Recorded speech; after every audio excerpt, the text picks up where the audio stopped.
Hi, this is Soko from Northern France. In this video, I will tell you a bit about the features that we have in Northern France. Those features have already been added in the previous patches or will be added in the patch on 27th of April.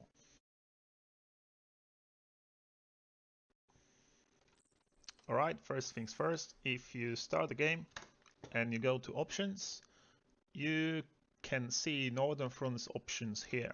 It works in single and multiplayer, and here you can set up some minor settings for your convenience. First of them is manual rifle bolting. You can switch between off, manual and auto. Off will basically be vanilla game, so if you fire your bolted weapon, it will automatically reload after each shot. You can switch to manual. It will require you to press left mouse button once again to reload the weapon. So you fire, and then you have to press left mouse button again to reload it. It's similar to Red Orchestra, if I remember correctly.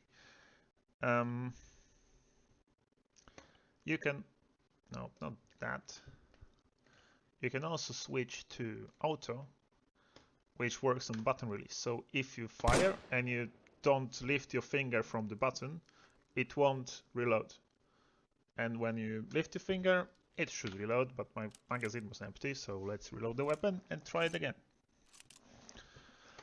I'm firing. My thumb is still on the mouse button. I lift it and it's reloading. So I found it the most convenient, and I'm using this one. But it's your preference. You can switch between it in the options as long as it's not overwritten by the server, but we'll get to that later.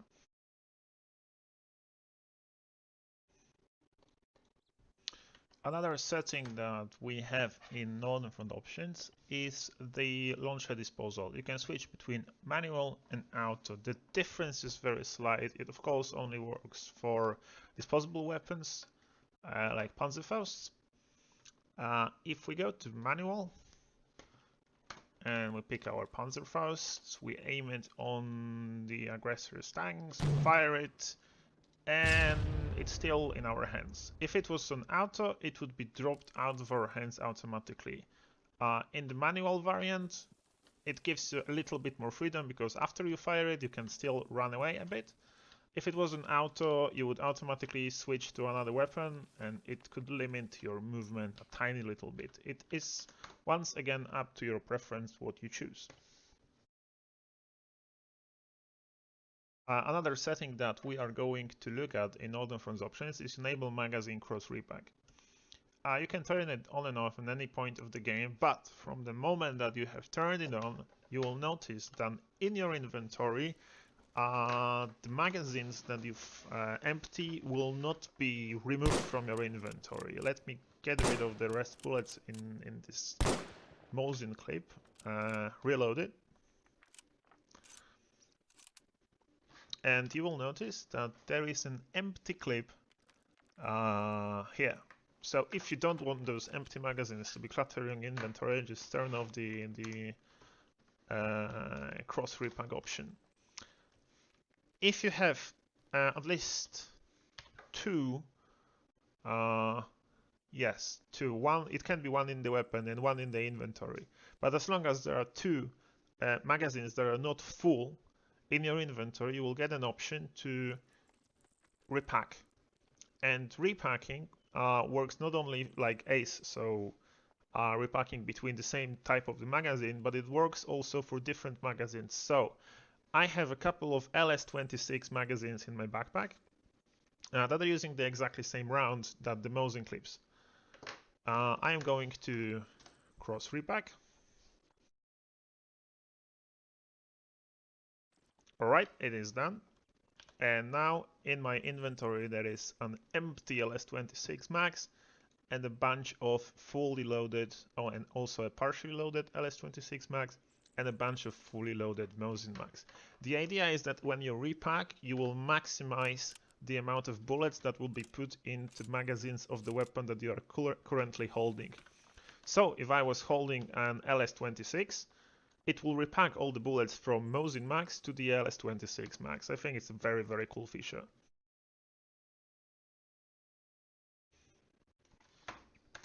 Here is another thing that you might have noticed while I was showing you the other features, is that when you fire a single bullet, you can reload a single bullet into the weapon. Of course, it's a bit clunky because it's armor, and we can still work a little bit on the animations.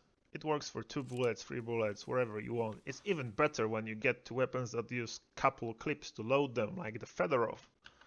Let's have a look at that. Basically, the Fedorov was an interesting weapon because it had a magazine. You can see a huge magazine underneath it, but each soldier only got 1. So whoever was equipped with a Fedorov was just running with clips, with a bunch of clips. And so, oh, sorry, there is a little issue here. If you go to your inventory, you will see that you have 5 times 5 round clip for Arisaka, because Fedorov is using Arisaka rounds, and you have 5 of those 5 round clips, which might get a bit messy when you start loading them into the weapon. So let's fire a couple of them. I have fired 16 of them, so I should be able to load 3 clips and 1 bullet. There's 1 clip, another clip, another clip, and 1 bullet. And we are back to 25, and if we go here, you will see that this is a portion of rounds from those 5 clips that would fit into this huge magazine has been taken and loaded into the weapon. Of course, there is no other weapon using Arisaka, so you cannot use magazine Cross-Repack with it, but you can still, if you had a bunch of magazines that are not full, like not necessarily magazines, but bunches of clips, you can still use mag repack to repack them into a full magazine, with a set of full magazines and one that is probably not going to be full.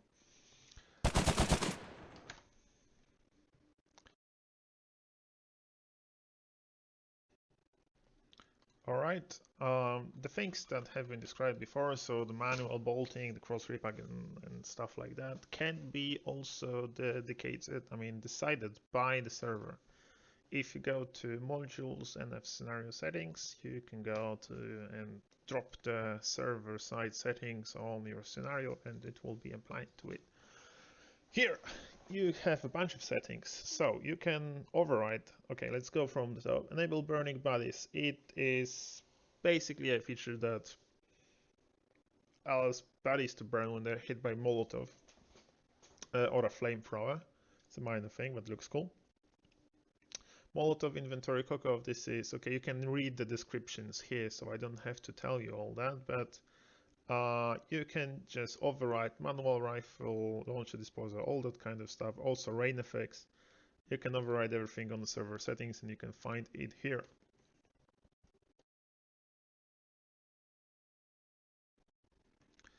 Alright, now we're gonna go through something that is quite important, especially for early war. And the question has been asked countless times already. Why aren't the Molotovs working against tanks? Let me show you. I have a nice tool here that will enable me to check the damage of a vehicle real time. And let me just throw a Molotov on the tank. I've hit it. It's burning. Why is it not exploding? Why is nothing happening? It's broken. Well, no. The thing is that dropping a bottle full of petrol and setting it on fire on front deck of a tank, there's absolutely nothing to it, because what kind of vulnerable items are there on the front? Maybe the visors, and the driver wouldn't be able to see something, but he will just, not look through that, so he wouldn't, feel the heat or whatever. I don't see anything that can possibly damage the tank by throwing it on top of it like that. As you can also see here on the top right, the tank is taking no damage because it's not supposed to. The thing is that you have to know where to throw the Molotov to damage it, and the place where you want to throw it is right here. It's the engine deck, and basically you can throw it inside here, which will guarantee that the tank will be damaged. And you can also try hitting this part here, which is the vent, and if you're lucky, the petrol might get inside of it and might damage the engine. So basically, what you want to do is, as you would expect, throw it inside the vent. Or I actually hit it on the deck. Let's see if I'm lucky. No, doesn't seem like it. Doesn't look like the fire is spreading. Let's try again. That was closer. And there we go. You can see that the tank starts getting damage on the engine. The fire has started spreading within the tank, and you can see it's still getting more and more damage, and it's about to blow.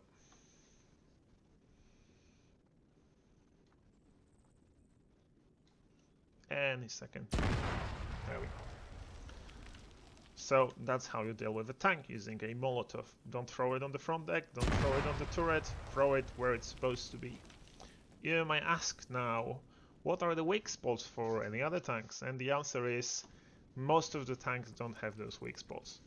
And for most of the tanks, you can try throwing the Molotov on the engine deck, on the vent, but you will still have to be very lucky. For example, let's have a look at it.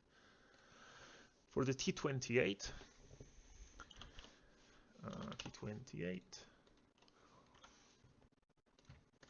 there. You can even see that circular shape here. It's a huge ventilator that's venting out all the heat from that huge engine of the T28. So even if you throw the Molotov anywhere here, it will just be blown off by that huge radiator. Basically, T28s cannot be destroyed with Molotovs. For BTs, let's have a look at how the BT looks. Yeah, doesn't look like like it would achieve much just by throwing it here on the top. The point is, Molotovs were not super effective against tanks, and that's it. That's what it is. That's how it works in the mod. You have to be very lucky, or you have to know where to throw it.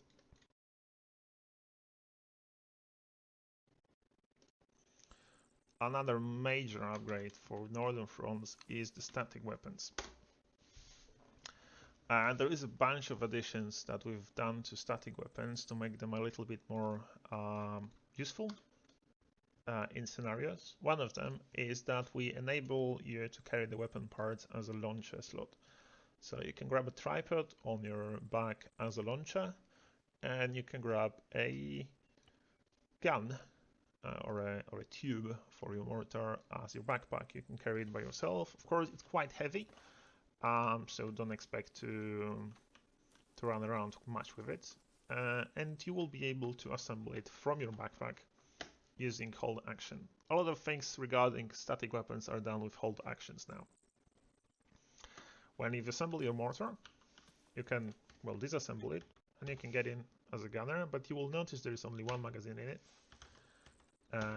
which additionally is a smoke shell magazine, so it's not very effective. And the idea is that, well, we kinda didn't like the idea of Arma storing magazines, like static weapon magazines, inside of the static weapon. So we separated it as a separate items, and this way you can have dedicated ammo carriers for static weapons. You don't have to grab a truck to rearm it.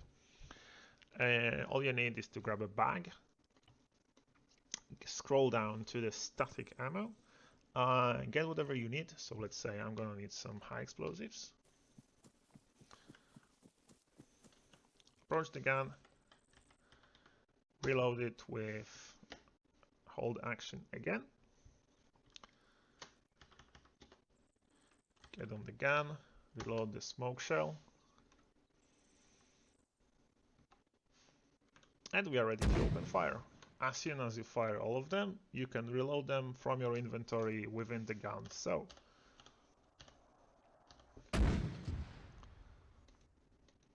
let's fire a couple of them, and you can see already in the action menu there is reload with high explosive grenades from gunner inventory. We pick that. The magazines that were in your backpack are loaded into the gun, and you can keep firing. There is also reload high explosive grenades magazines from container, and from container means that there is something around us with the ammo, and that something is the box that is lying here. This was ejected from the weapon because we put in another magazine from our inventory. The magazines cannot be stored within the gun like in vanilla Arma. So you can pick it up and you can keep running around with it, or you can leave it here so it will be possible to reload the weapon from here. As you can probably suspect, you can also put the box next to the static weapon, load it up with ammunition, and you will be able to reload this weapon from the box that is next to it from the gunner's position. It gives a lot of more possibilities for the static weapon gunners. Works for mortars, works for Maxims, for Lahti static AT rifle, and hopefully we'll see a lot of usage of the static weapons soon.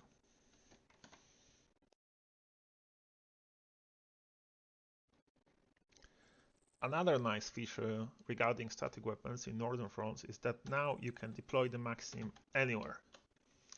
To do that, of course, you need a Maxim on your back on either launch or backpack slot, doesn't matter, but you probably want it on the launcher slot because in your backpack you need some ammunition to fire it. Let's grab a Maxim belt with us and let's find a good position to set it up.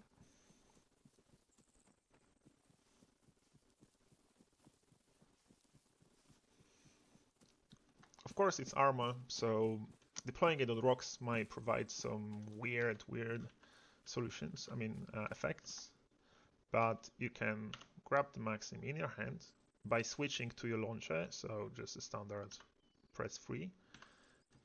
You have it here, you cannot fire it right now, you have to deploy it with C. It takes a while to deploy it, but now the Maxim is deployed exactly where you want it, so you don't have to run around figuring out where there is no grass so you can deploy it. You can put it anywhere. It takes some time. It's deployed right now and you can fire.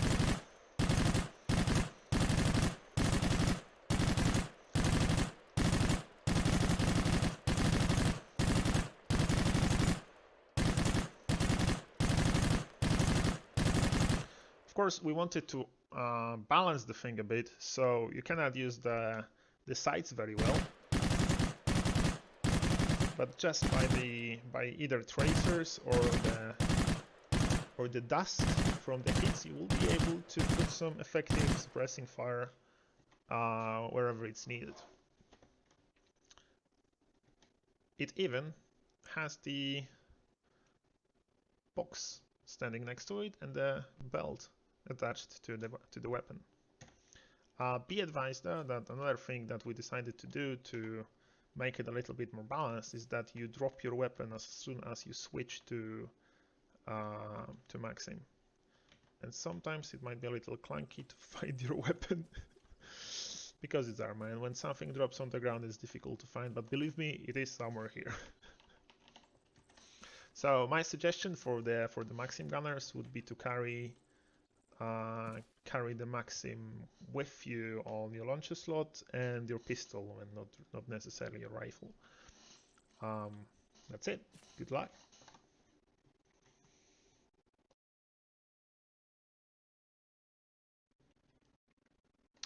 Another feature regarding the static weapons is that now you have a nice and easy solution to AI running out of ammo in your scenarios. Basically, all you have to do is that when you grab your static weapon, whatever it is, it can be even an artillery piece, there is a module called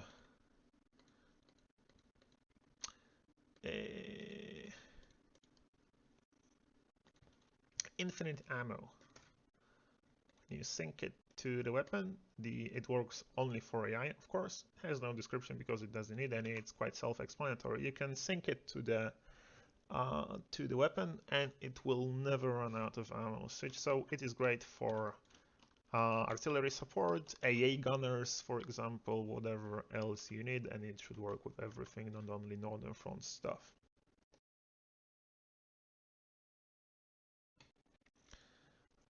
Using the module, and the infinite ammo module is not the only way to manage the ammunition for AI. You can also use the ammo boxes that we have here. For example, there is a 76mm for 76K02 howitzer, the high explosives ammo crate, and it contains a crate of ammo. I mean, it contains ammo, the crate doesn't contain a crate, whatever. It works like that. You grab a gun that fits with here, so it has to be 67K02. It should be here in the artillery variant, and you can see that it has this little blue arrow and an exclamation that it's reloadable from. I cannot. Oh, there you see it. You can probably read it now. Reloadable from, and it also should work on the map. No, it doesn't. The thing is that now this gun can use all of those crates that we spawn here, and if you want to have like 3 or 4 crates of ammo, you can limit it to that. You don't have to make it infinite. And this makes your life much easier, so you don't have to keep any supply trucks or any kind of stuff around here and try to figure out how to do that. Now it's just simplified, much simplified for you for your scenarios.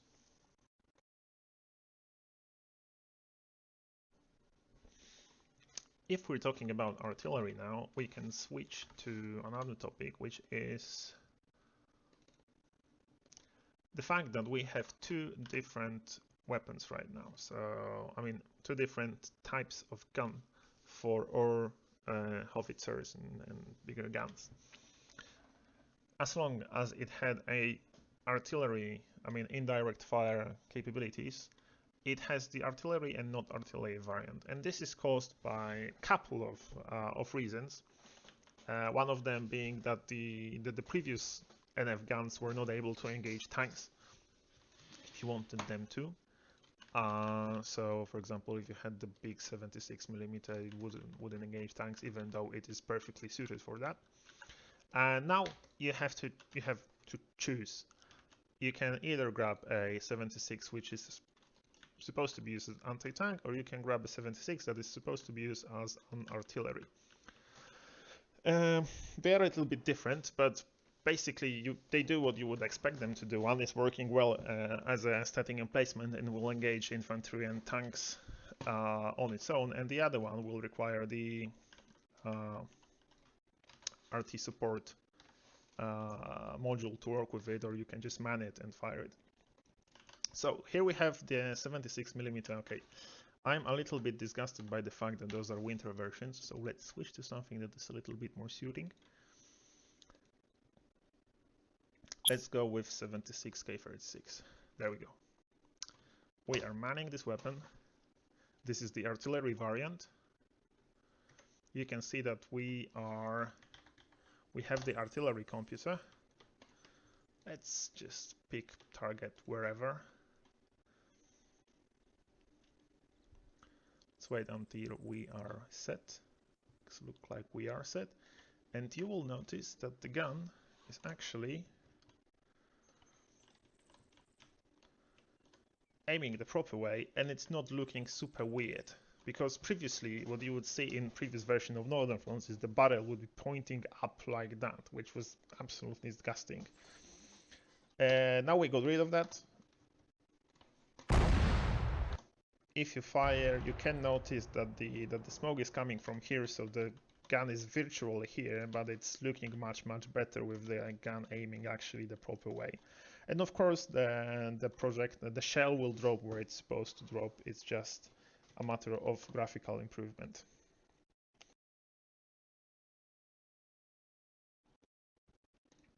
one more extra that we have is a module that will let you repaint your vehicle. So whenever you've captured a Soviet tank and you wanted to claim it and use it as your own, you can repaint it. Or if you capture a finished tank and you want to use it back as finish, you can repaint it. And you can do it in a scenario without any Zeus interaction or anything. And let me show you how to do it. You go to NF modules and you need to have the repaint somewhere in your scenario. It doesn't have to be synced to anywhere. The only thing it does is that you define a repaint facility here by giving a class name. So you have to figure out now what will be your repaint facility. I think that my repaint facility is going to be Lenin's portrait.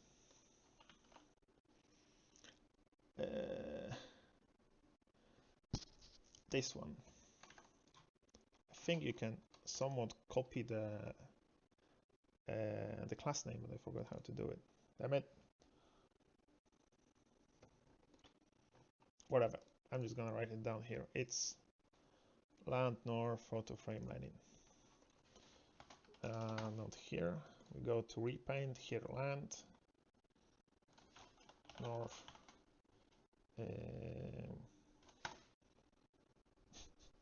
Photo Frame Lenin. I know there is a keybind for that.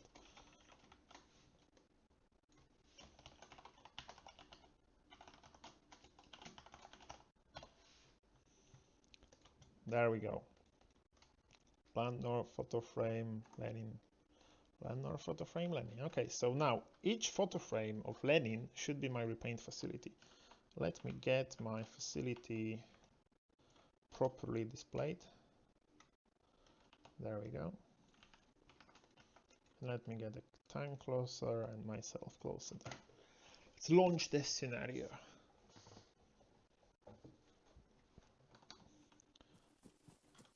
The Lenin has fallen down, but I do have the option to repaint the vehicle as long as it's in close proximity to the Lenin vehicle, to the Lenin portrait. If I go here, I can switch between all kinds of camouflage that are defined for this vehicle, and it should work not only for an F but for anything. So if you capture, as I said, the idea is that you go into the battle, you capture a T-26, which is in Russian painting right now, you grab it back to your repaint station, to your Lenin portrait, go to repair, and you switch it to the finished camouflage for 1931 with a nice swastika on it. You can get back in and you can ride and shoot the enemies, and the enemy will know that you are their enemy, your friendlies will know that you are their friendlies, and everybody will be happy, and the Lenin portrait will work as the facility. Just to prove that I am not cheating on you, I will drive it away.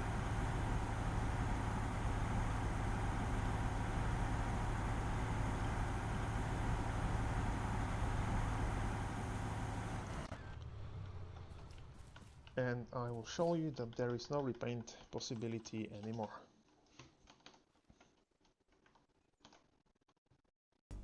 Alright, that's everything for now. We went through all the features. I hope, we all hope that you enjoy them. If you have any feedback, please provide us with feedback, and both positive and negative. We will be updating those features in the future, so if anything changes, you will be able to see some links in the description. See ya!